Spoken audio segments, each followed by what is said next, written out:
Neighbors believe squatters trying to stay warm might have started this huge fire that destroyed two abandoned houses at East 63rd and Hawthorne in Cleveland. With frigid air moving in, 16,000 vacant houses in the city and more in surrounding suburbs are a problem. What can you do to protect your house is the question. News Channel 5's Paul Kiska talked to an expert. Paul, you've got some important on-your-side safety tips for all of us.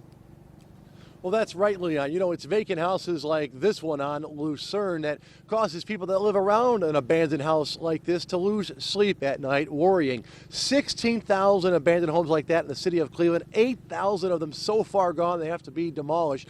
But this is a problem plaguing big cities and small towns.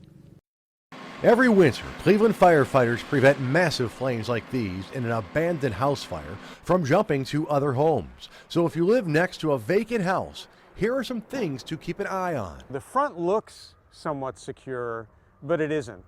It would be easy for anybody to get into that house on the side here. So what can neighbors like that do to protect themselves? Frank Ford looks for solutions to the foreclosure and vacant house crisis, but today he has on your side tips if you live next to a vacant house. For starters, he says, a securely boarded up house is a lot safer. So call your city's building or housing department if you see open windows and doors.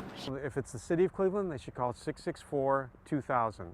And they'll be directed to the building and housing department and they can get it boarded up. Don't assume power has been cut. Treat all hanging wires as live wires. I think the safe thing is to stay away from any downed wires and to call somebody. Whenever you see someone enter an abandoned house, call police. Smell gas? Call 911 or the gas company immediately, Ford says.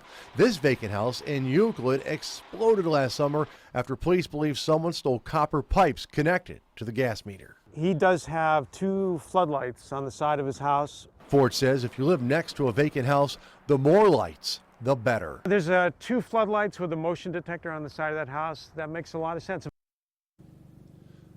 Okay, and Ford said, abandoned garages also a concern. Neighbors should keep an eye on those. And sometimes in these abandoned houses, there's packs of dogs just running wild, and you got to be careful and watch out for that as well with the kids in the neighborhood. Live from Lucerne on Cleveland's East Side, Paul Kiska, News Channel 5.